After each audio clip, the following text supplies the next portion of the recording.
I think the hardest part is having the idea for me. Once you feel like you have a solid idea, then you really just start doing it. And as you do it, you learn and you learn more and you learn more and you define it, and then it becomes more of a specific project. It was interesting though, because you sort of, as you're doing it, as you're going to number 53 or 54, you're thinking, oh, what can I do differently, or am I going to get something that's different enough that's not going to sort of seem similar to the other one or this one or that one. So it almost got trickier as it went along, but funnily I think the photographs got better as I went along.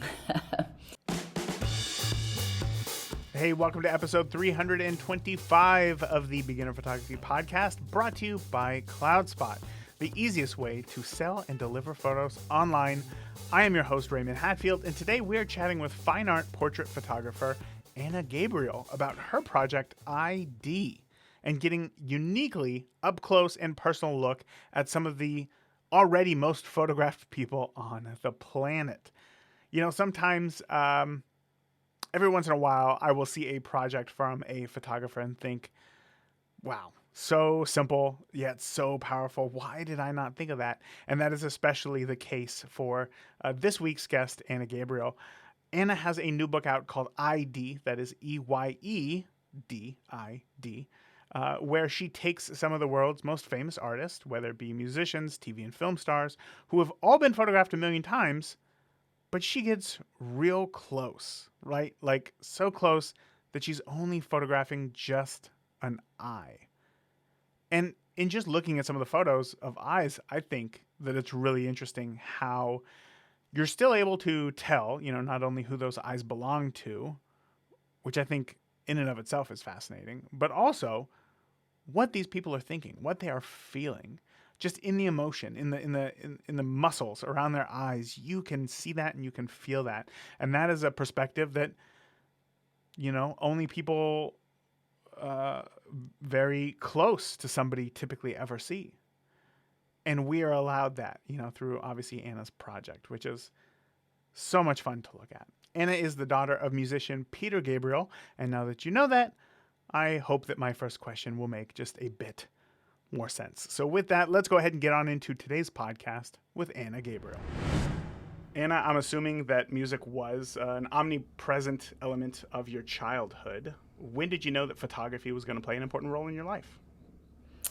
I think I was always interested in the visual side of things. My dad, in fact, had a Super 8 camera when we were really young, and a lot of different cameras around the house. He used all the Polaroid too. He used to try and take pictures of my sister and I every single day, and to see how long he could do it for. I think it lasted about a month before we went nuts.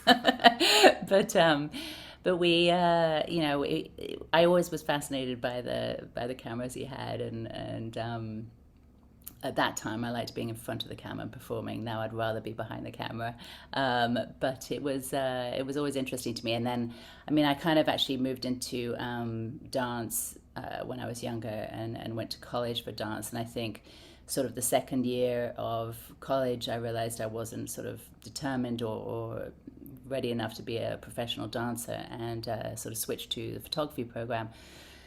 And at that point, you know, I loved it. I sort of thought, oh, this is much more me, and it's I can express myself visually in exciting ways, and thought, well, you know, this is something I could do as a profession. And in fact, I did, you know, I studied it at school. I did the 2 years for undergrad, and then I went to grad school for photography. And in fact, because I had a teacher, his name was Joel Sternfeld, who was an incredible photographer, but he was an amazing teacher. And he also taught at SVA grad school in New York, and so I sort of wanted to carry on learning with him. So I just went to SVA so I can continue classes with him. And in fact, during grad school, I think there were 20 people in my year or something. They all switched to a video. I think there was one person who came out of the program still doing photography, which I thought was funny and strange for the time. For me personally, it was because I felt video sort of represented a bit more of the movement from the dance as well as the visual from the photography. So it was, for me, it was a combination. And at the time when I was still doing photography at that time, I was trying to find ways to get movement into still photographs, whether that was, slow shutter speeds, double exposures, blurring, layering, sort of doing very abstract work. And a video sort of felt like the next progression of that for me. But I've since, kind of come back to photography and really enjoying it again. I'm not moving as much, so maybe that's why. Yeah, I guess I was just going to ask. That was going to be my next question. Why come back to photography? What is it about the medium that obviously there isn't as much, I guess, direct motion as video has? So, Right. what is it now Well, about photography that you're finding really I mean, I inspiring? think now, it just, as a point in my life, I think the still moments are important to me, more so than the motion that's going on around. So I think it appeals to me more in that sense, but also, um, I find, I still love to layer and to find movement within the still photograph, but I think with the project I've done recently with the book that's coming out, that was in fact started. I always sort of kept going with a few sort of portrait work here and there during the years, but I was asked by my dad to do a sort of album insert for one of his covers albums, and we were trying to figure out a way to show the different artists who he'd covered, who had covered him, and put them inside the album insert. So we thought we wanted to come up with a sort of identification for each person, as it were. And so we thought, well, what about a sort of macro shots of the thumbprint or the eye? And so we did that. I did sort of, I think it was 12 people in the album, did shots of their sort of, macro shots of their eye and the thumb together. And then as I was doing it, I felt, oh, this is a really interesting project. And although I liked the thumb element, I felt that the eye was giving me a lot more. And it was very interesting to just, because, you don't really think of going in, when you're doing a typical portrait of someone, you're seeing their whole face or their body language, and you get a lot of information there. But just to focus on one aspect of their face, and I often focused on just one eye and not two eyes even. So I found it fascinating what you could get from that. And I think, especially during this last few years of all of us wearing masks, you really can get a sense of people through just their eyes, and what they're saying to you, whether they're smiling, whether they're sad, whether they're angry, and so it was a really interesting project in that respect. And I think doing it with people whose faces also are very much in the public eye, so they're seen all the time, going a little more intimate to their eyes, you kind of saw a different side to them that you're used to seeing. So Of course. Yeah. that was very interesting to me. I'm really excited to get more into your book here, but I do want to rewind back to those early days in Yes. photography, because I know that a lot of listeners right now are kind of at that stage and kind of figuring out, what is it that I want to do? How do I even get this camera to work? So when you had first started getting into photography, obviously you'd been kind of around cameras your whole life, but when you started to get behind the camera, what was the biggest struggle for you as far as learning how the camera worked and how to capture an image? I think there were a couple of things. I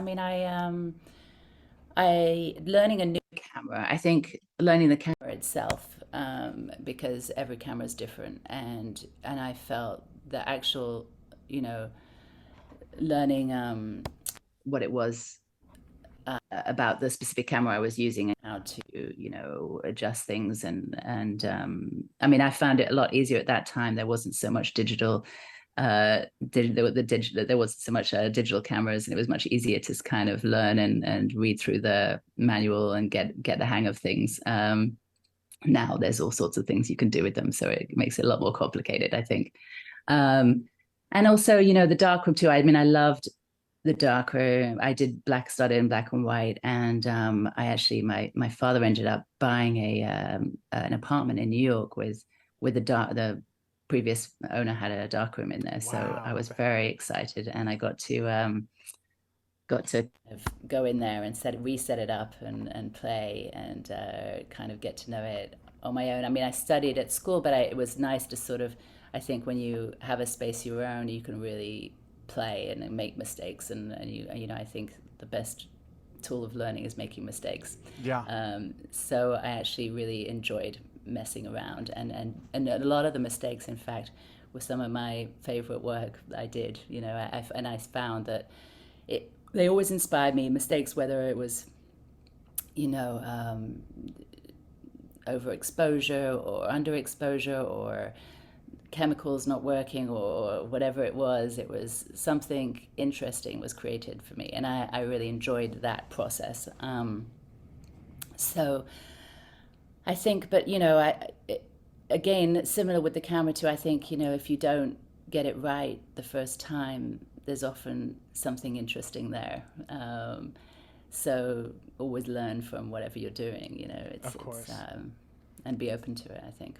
I think that's a real hard lesson for new photographers. I think in this world where we see so many photographs, you know, and all the photographs that are going to be published are, I guess, quote unquote, finished, right? So we assume that everything that is in a photo is done intentionally. But I agree with you. Some of my favorite photos were complete accidents, and yet I will still share them as, you know, as quote unquote finished photos, you know, and that can be hard for a beginner to fully understand that. So I love you sharing that. I really appreciate that insight. That's very cool. So let's dive into your book here, ID, right? Yes. Super interesting concept. I love the idea. You shared obviously how it got started there with for an album insert for one of your father's albums. I know that when I have my photograph taken, or if I'm looking in somebody's eyes, it can feel uncomfortable, right? Like, let's just be honest, it can feel very uncomfortable. But at the same time, I started this podcast as a video podcast so that I could look in somebody's eyes, right? So there is kind of there's this fine line between uncomfortable and I don't know what the word that I'm looking for here is, and necessary, perhaps, right, to be able to have a connection. Yes. How much consideration was that put into when creating your book, when deciding to take these photographs? Well, I decided. I mean, it was I definitely thought about it, because I know that for myself, coming right up to your face feels very awkward. I mean, there's something a little easier with a camera between you, because it's not direct eye contact, which can be very intimidating to, you know, from one person to another. But with a camera, and I think also that obviously most of the people that I photographed are used to a camera in some way or another. Not that it makes it any easier, and a lot of them did feel very uncomfortable. But there's something in the uncomfortability too that I find interesting. You know, as you sort of want them to feel comfortable. I think the minute you enter the person's, whether it's apartment or backstage or wherever you are shooting, and for me, I specifically made this project very easy for the artist to be a part of it. So I made it so it was just myself, just a camera, no lighting, not using natural daylight. So there was no setup time, and it could be very quick and fast and intimate and in and out. And so it made it, you know, easy for someone to say yes and be a part of the project.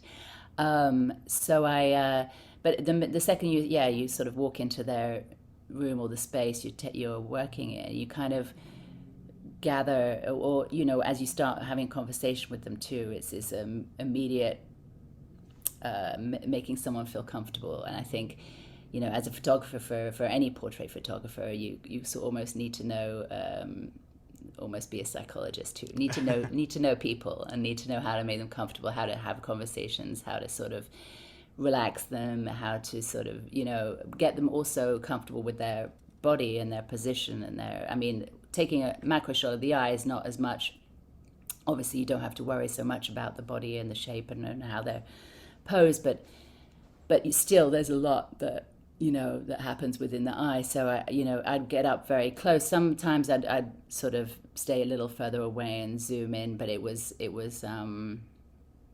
I was mainly sort of up very close to their face. And then, once they're talking, there's some people, and it depends on who the person is. Some people will talk and be very comfortable, more comfortable chatting away, and other people would be much more comfortable being totally silent and drifting off and thinking of something else. So it depended on the situation, the person, but also, I always went in with a plan of of what I know of the person and how I'd like to shoot them and what I'd like to get out of the photograph. And then once you're in the moment, you kind of throw the plan out the window and go with whatever's Of there. course. Of course. So, but I think if you originally have the plan, it helps because you're then more comfortable into what you're looking for and what you're trying to get. And it's also makes them a little more comfortable too.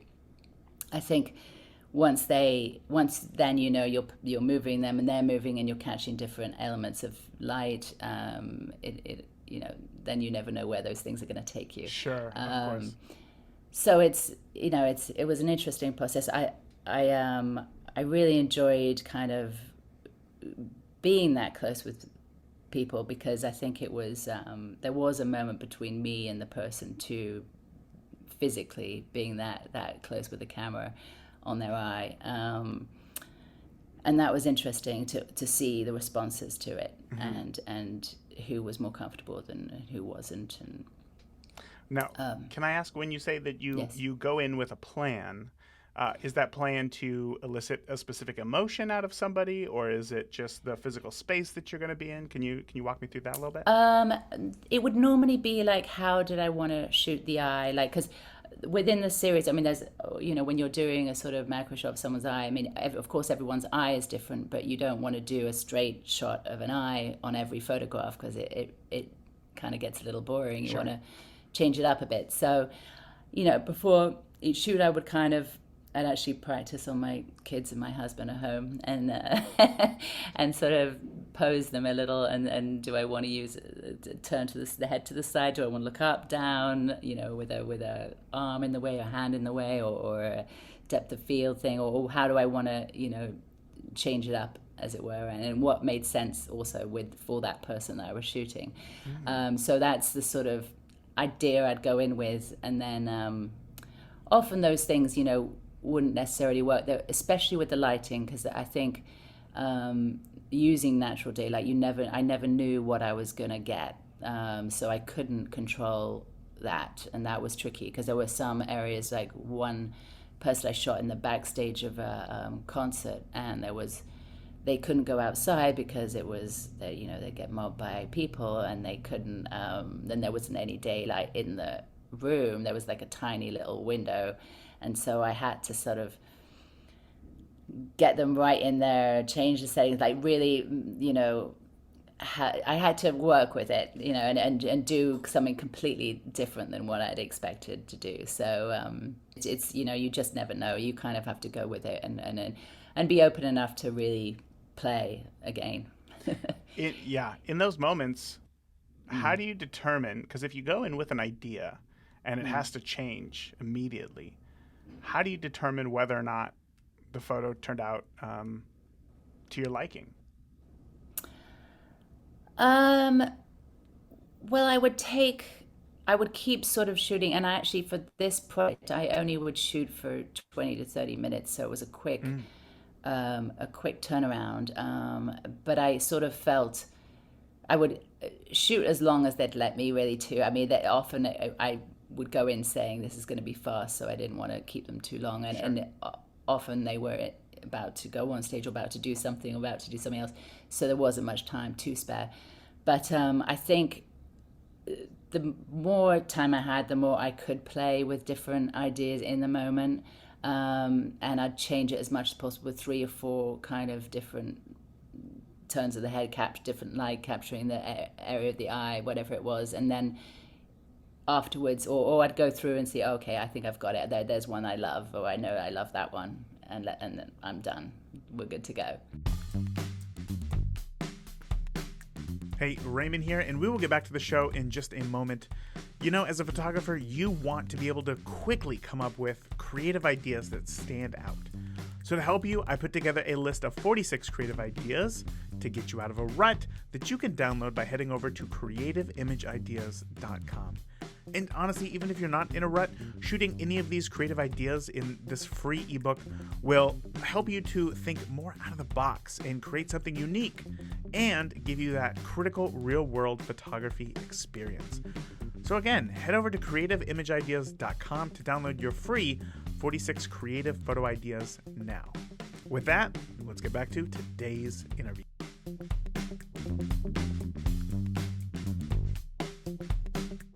And I guess that was going to kind of bring me to my next question, which I think you kind of touched upon there, which was when you're photographing the eye so close, essentially full frame, how do you make the photo stand out, right? Because you're taking a series of photos. Maybe you'll take, I'm guessing, 15, 20, 30, 40 photos.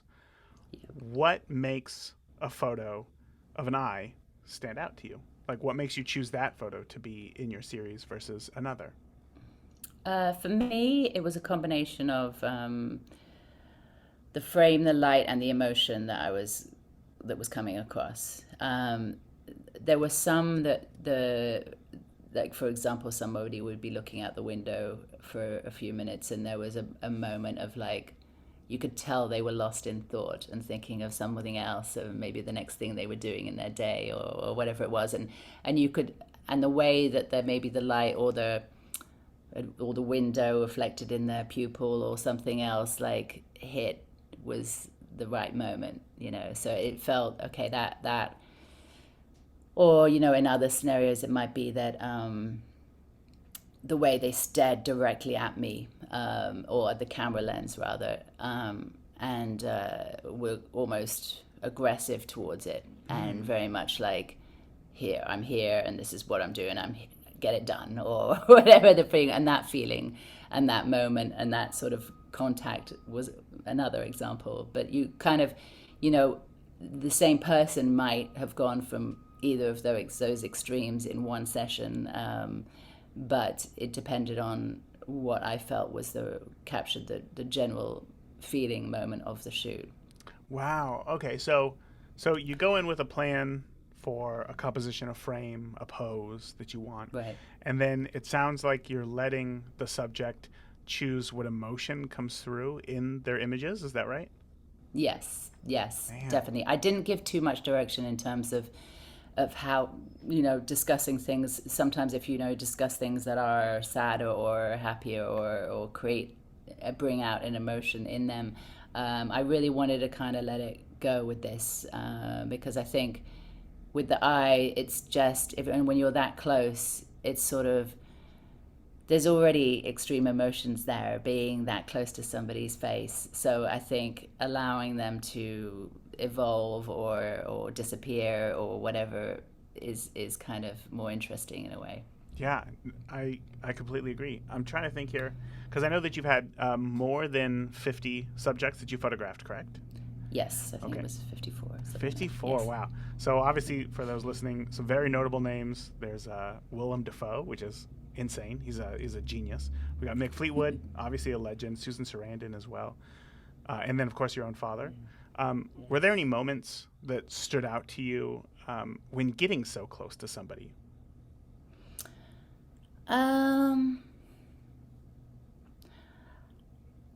I don't think so. I mean, people were really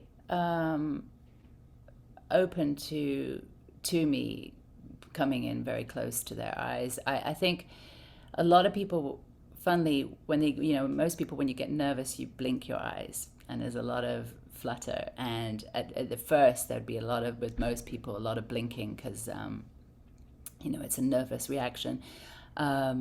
So it was interesting. People felt, and then they would get worried that they weren't keeping their eyes open. So then they'd stress about keeping their eyes open. And so often I would actually have people close their eyes and rest for a minute. And then when they open, and then I'd say open.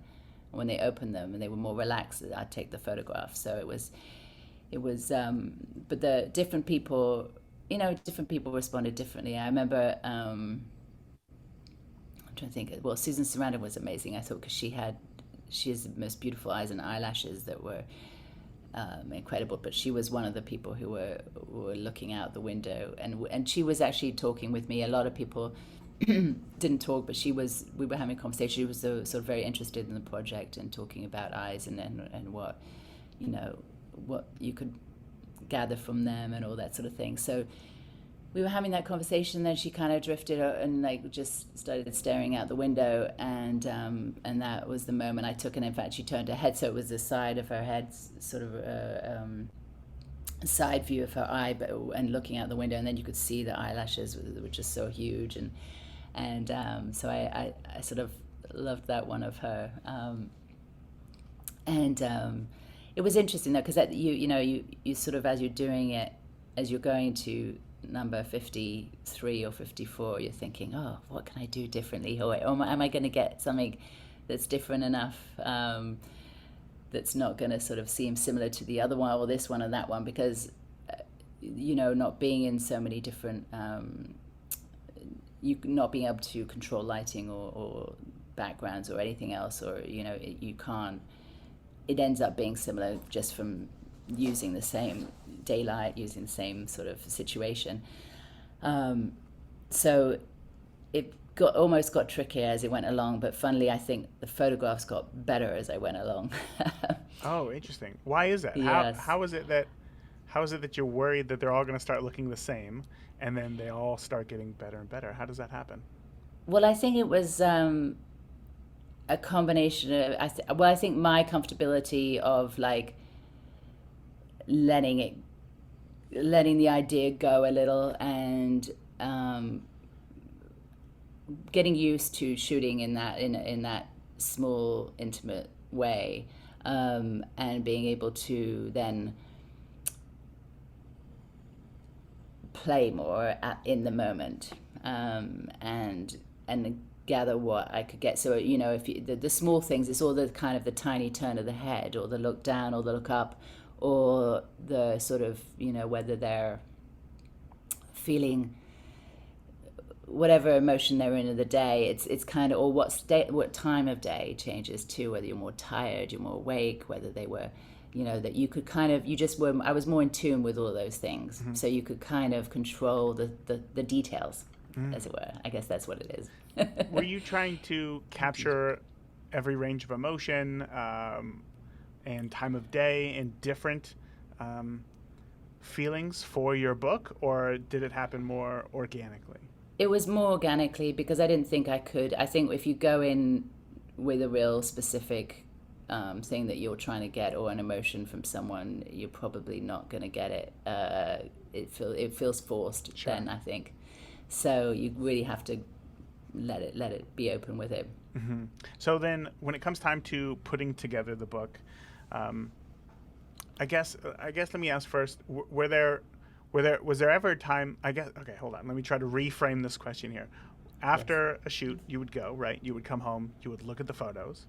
Would you then pick a photo, and then when it came time to put the book together, you chose that photo? Or was there ever a time where you thought, you know what, I think that there might be a better or a different emotion for this person that might fit better for the book? Does that make sense? Yes, I did both. I mean, I generally, I'd say 90% of them were the one that I chose on the day. But then I kind of, there were a few that just didn't work with the rest of the book or with the flow of the book. And that's a whole nother thing, because I haven't done necessarily that before. It was my first time creating a book, so it was really, the flow of the book was quite important, like how you're going through it and what photograph you're seeing after the next and the next. And I spent a long time with all of them laid out on the table, trying to figure out an order and what felt better after another. And so some of them, during that process, a couple of people, I went back and re-looked at all the photographs I'd taken of them and thought, oh, this one will actually fit a lot better in the bigger picture, and changed it. There were two also people that I really struggled trying to between a couple of photographs, what worked, what didn't work.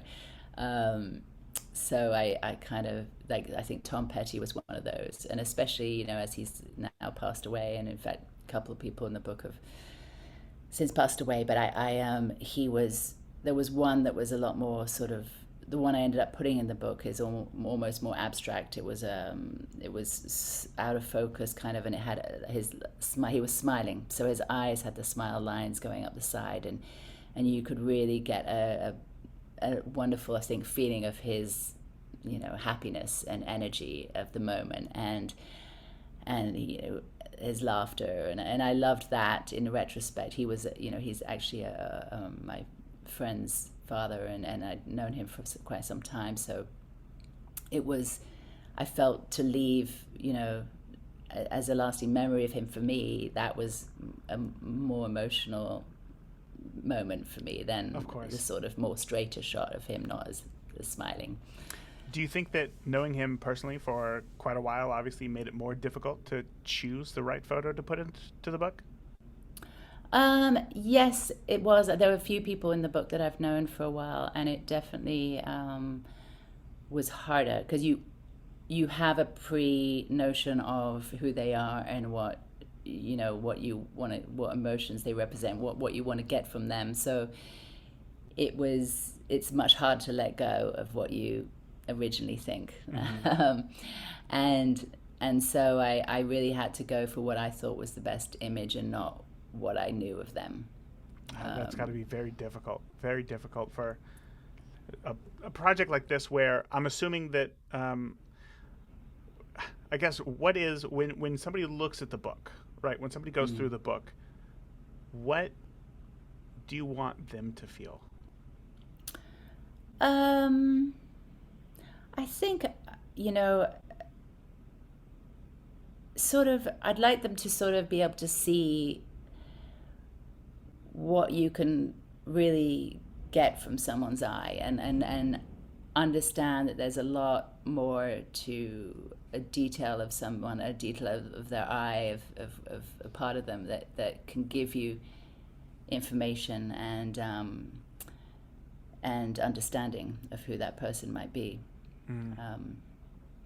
So, and I think especially as I said at the beginning, that these people are well known, that there's a lot of preconceived ideas you have of someone, especially sort of a musician or an actor, from the press, from the public, from what you've read and all those sort of things. And I think this was another way to look at them that was more personal, unless this is who they are, this is the scandal they've been through, or whatever it is. Wow. I love that idea. I think when it comes to photography is definitely one of those mediums where I think with video, a director, producer is telling a very specific story, and we as the viewer are guided through that, and we follow along with the story. But I think with photography, there's a lot more room for interpretation, and I think that this project sounds perfectly suited to be done through photography, and I'm glad that you didn't do it with video, because again, I think seeing these images, it is more powerful, and it lets you wonder, what is going on? What are they thinking? What is going through their head? There must be so many things going on. And obviously, so I guess I got to ask, is the project complete now, or is this going to be an ongoing project forever? It's a hard one, because I could have been ongoing forever. Sure. It took a long time to do this one, just because I was in and out of doing the project, doing other work, but also getting the artists themselves to agree and then have time was another mission as well, because they're often on tour or in the studio or working on a film or whatever it was. So but since it's like, oh, you should shoot so and so, or you should do their Irish, and I'll be like, yes, I'd love to. So there's always I'd love to shoot someone else and do another one.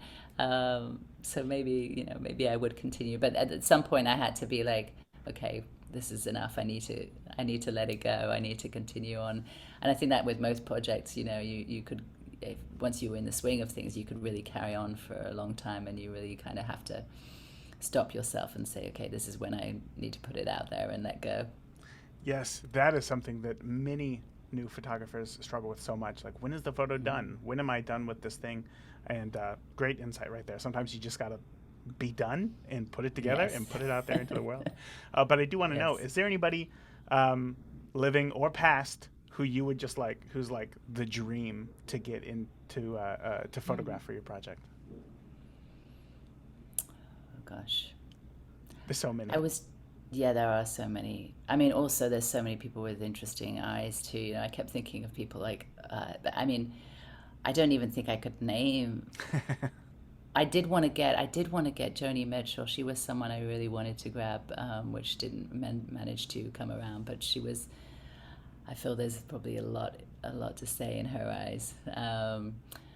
There were a few of that, and I did also though want to get more people that weren't just musicians or actors, because I think those were the people I had access to. But I would have loved to have got more sports people or writers or people from different artistic professions. And that would have been interesting to me, but I just didn't have as many of those connections in the end. Well, maybe that'll be the next book then. Yes, yeah. Exactly. I love it. I know that there's going to be some people listening right now who are thinking, this is such a cool idea. I would love to create a photo project like this. What advice would you have for somebody looking to just start something, but don't know where to?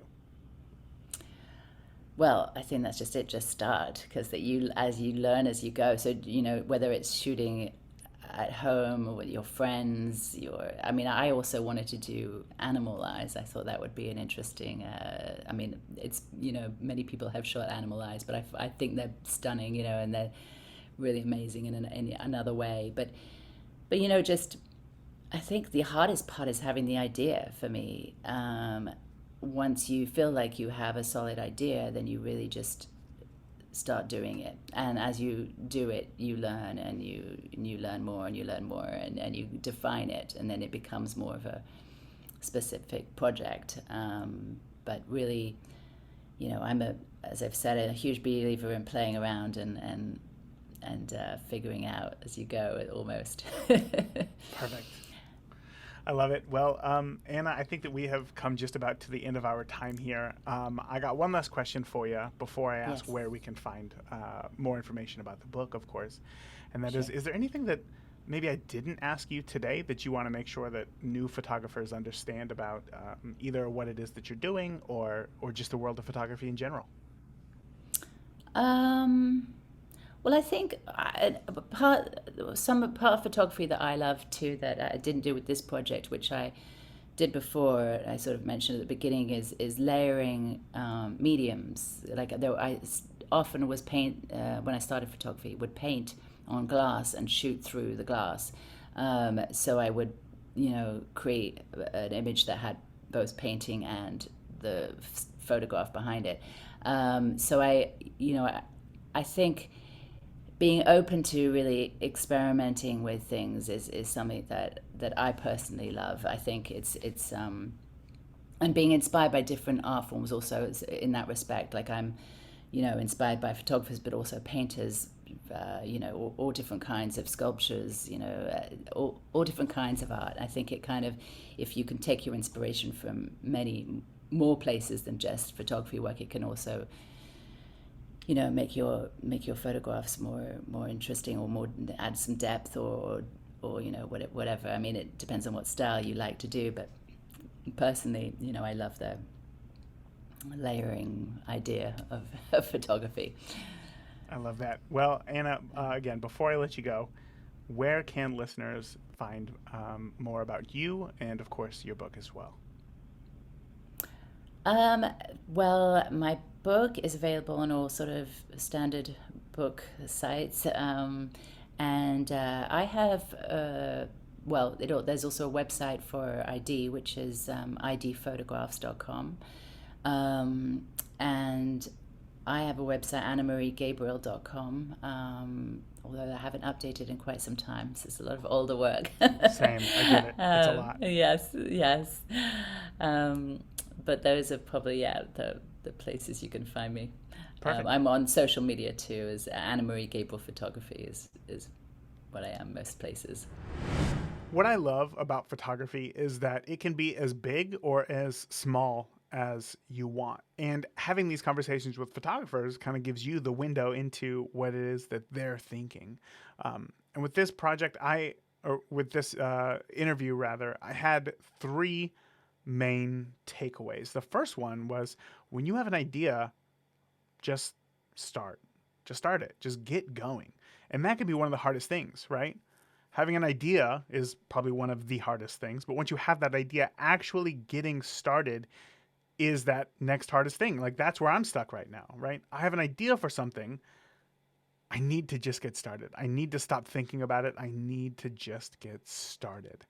Takeaway number 2 is just to allow some flexibility, as it can help jumpstart your creativity. Oftentimes we can be very rigid, and sometimes it's when you go with the flow that things ease up a little bit, and you can see what a project is really going to be. I loved that. And takeaway number 3 is that a project will never be done, but at some point, you have to share it with the world. You have to get it out there.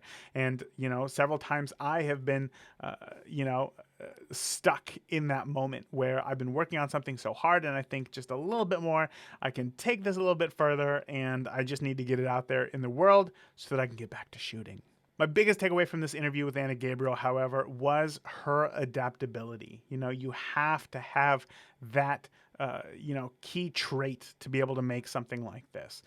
You have an idea, you test it out, and then you walk into the room and your idea completely falls apart. But what are you going to do? You still have to create something. And that's why I think having a theme is going to help you keep on track, even when everything goes off the rails, so to speak. At weddings, I walk in with this grand idea of these amazing photos I'll take, and I have the photos in my head. I'm ready to capture them.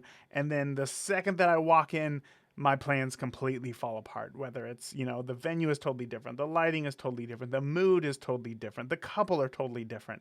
And while that is frustrating, I really think that it sharpens your skill to be able to adapt quickly and stay on target.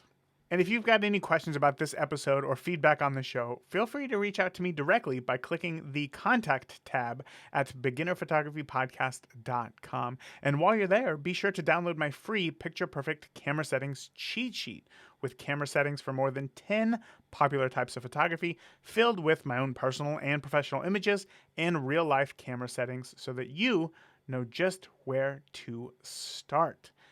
That is it for this week. Thank you again so much for listening to this episode of the Beginner Photography Podcast, brought to you by CloudSpot. It is the easiest way to deliver and sell your photos online. You can learn more about CloudSpot by heading over to deliverphotos.com right now. And remember, the more that you shoot today, the better you will be tomorrow. Talk soon. Thank you for listening to the Beginner Photography Podcast. If you enjoy the show, consider leaving a review in iTunes. Keep shooting, and we'll see you next week.